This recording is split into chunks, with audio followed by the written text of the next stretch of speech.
What's up, Eagles Nation? What's going on, NFL world? How you doing, Division Rivals? This is Stephen Hyder with Gate City Sports Channel, the sports channel where the cerebral NFL fan comes for about 10 minutes of daily content. Today's topic, guys, to begin with, I apologize. I was a little under the weather this weekend, guys, so I didn't feel good, guys.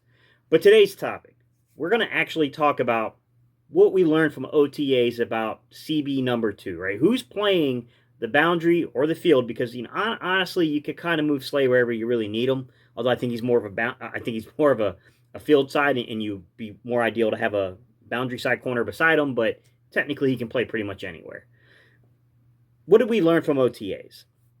Well, I think what we all learned, and it's been reported now, is that Michael Jacquet took the majority of snaps, or took all the snaps really, on the first team defense opposite of Slay. So he played that boundary corner role for the Philadelphia Eagles and coming out of OTAs. I will caution people.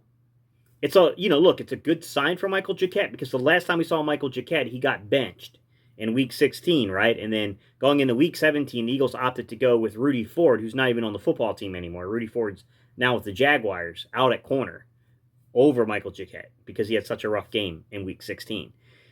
I kept telling everybody that, look, when it comes to Michael Jacquet, look, I like the underlying talent here, but there's a lot of development to happen here. I'm not going to lie to you, right? And just because you come out of OTAs and you're the number 2 corner, coming out of OTAs, you're running with the first team defense as the boundary side corner, that doesn't mean that that's where you're going to finish, guys. This is just where they're starting guys at.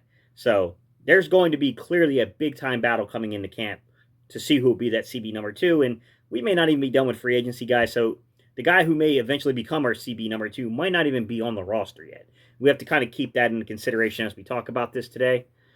But what I really want to talk about is, let me get into a continuation of breaking down Michael Jacquet's film, right? I'm just putting in these little films, these little clips for you guys, just to kind of, I'm not running from it, guys. I don't want to ever be accused of running from something. I'm not running from the development that Michael Jacquet will need to go through to be a serious candidate as an outside corner taking serious snaps in the league. So what I want to go to is I want to go to late in the first quarter. I already showed you the very first play where you got the PI call on him. Down around the goal line, he gets a PI call. Well, we're back again. Michael Jacquet gets another pass interference call. And this time it's because he really gets...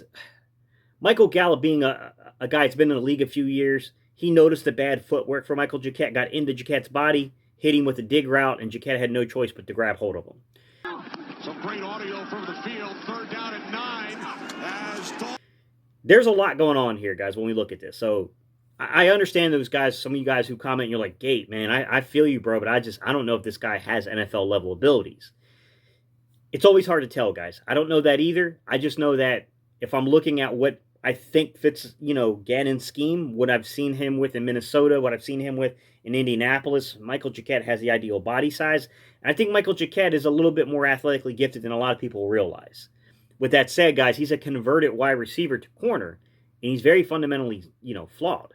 And you can really see that in this play, how he lets Gallup get into him. He's not flipping those hips and getting ready to run. He allows Gallup to get right into him, which then causes the handsy holding stuff, which I know that being handsy doesn't necessarily translate to being a penalty. But the minute you get handsy to the point of holding and you extend outward with the hold, you guys know the penalty flag's coming. I mean, there's no doubt on this one.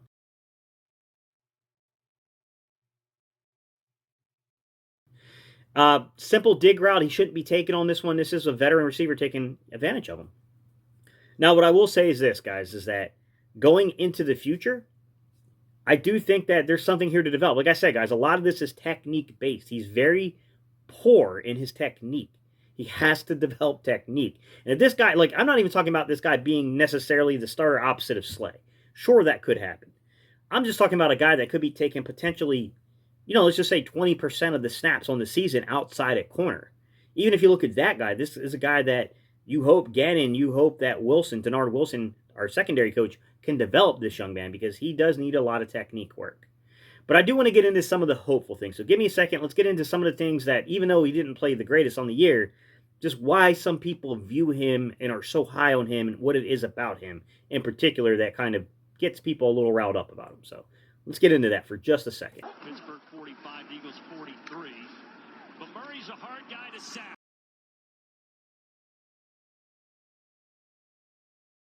He escapes there, and he throws. goes, and it's tipped. The real positives about Michael Jacquet, guys, has to do with his physical stature. 6'1", guys, a little over 6'1" in height, guys. He's got 33.5-inch arm length. A kid that's 4'4" in his speed. I mean, he's got decent, adequate speed. He's right around that 4.45, I'd say, to 4.5 area. Decent, adequate speed for an outsized corner. He's bigger. He's physical.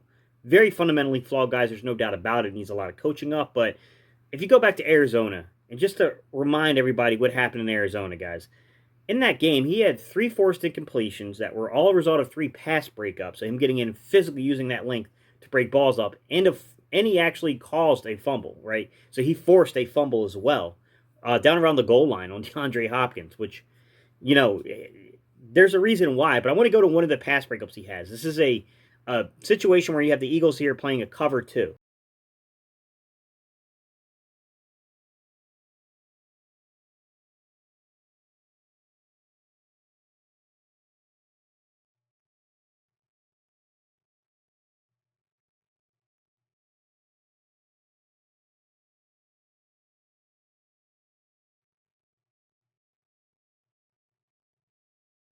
This is your tried and true cover 2 defense here, guys. Both corners are falling back into their zones, and you got those 2 deep safeties playing over the top, right?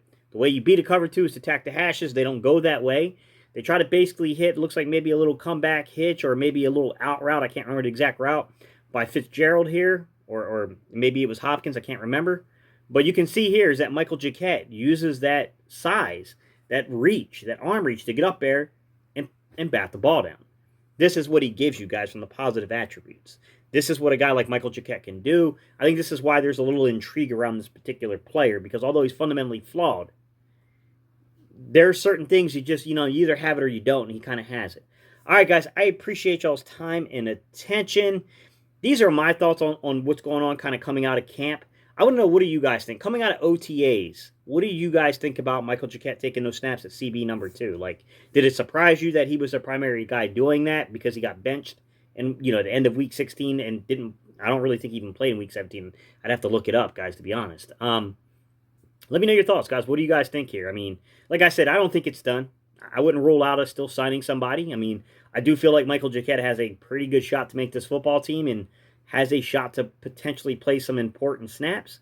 But I think we all kind of feel the same way of like, hey, look, man, we like Michael Jacquet. We love the kid's ability. We know that he fits a certain size profile that really no other corner on this football team really can do. But at the same time, we probably would like to see a guy with a little more experience playing outside, playing beside Slay. Let me know your thoughts, guys. I appreciate y'all's time and attention. I will see you guys on the next video.